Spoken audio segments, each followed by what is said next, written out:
J'ai découvert un secret caché dans la Bible et personne n'en parle. Tu sais, la Bible nous dit de revêtir l'armure complète de Dieu. Mais si tu fais bien attention, il y a une partie du corps qui reste complètement exposée. On a la ceinture de la vérité, la cuirasse de la justice, l'épée de l'esprit, les chaussures de paix et le bouclier de la foi. Mais il n'y a rien pour le dos, absolument rien. Et crois-moi, ce n'est pas un oubli. Je crois que Dieu est en train de nous dire deux choses. D'abord, il nous dit qu'on n'a pas été créé pour fuir le combat, on a été créé pour l'affronter de face. Le plan, c'est d'avancer et pas de reculer. Mais l'ennemi, le diable, lui, il adore quand tu tournes le dos à Dieu, parce que t'es là, t'es exposé, t'es vulnérable et il peut t'attaquer facilement. Mais s'il n'y a pas d'armure pour ton dos, c'est peut-être parce que c'est Dieu qui garde ton dos.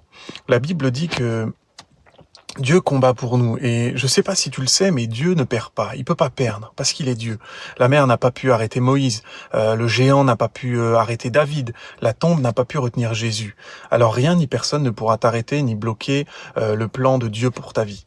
David, il n'a pas fui devant Goliath, il a couru vers lui. Jésus n'a pas évité la croix, il l'a porté et il l'a affronté.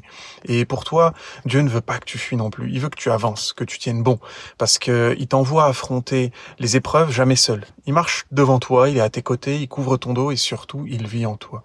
La Bible dit, celui qui est en toi est plus grand que celui qui est dans le monde. Jean 4,4.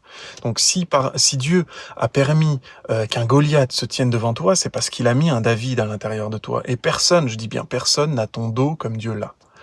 Donc si ce message t'a parlé, écris simplement Amen en commentaire et partage-le avec quelqu'un qui a besoin de se relever aujourd'hui et qui a besoin de Dieu pour garder son dos.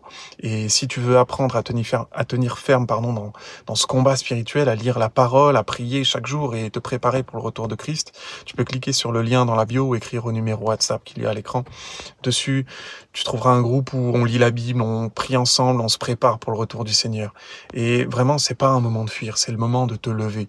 Jésus va revenir et alors tu as besoin de te préparer. À très bientôt. Amen.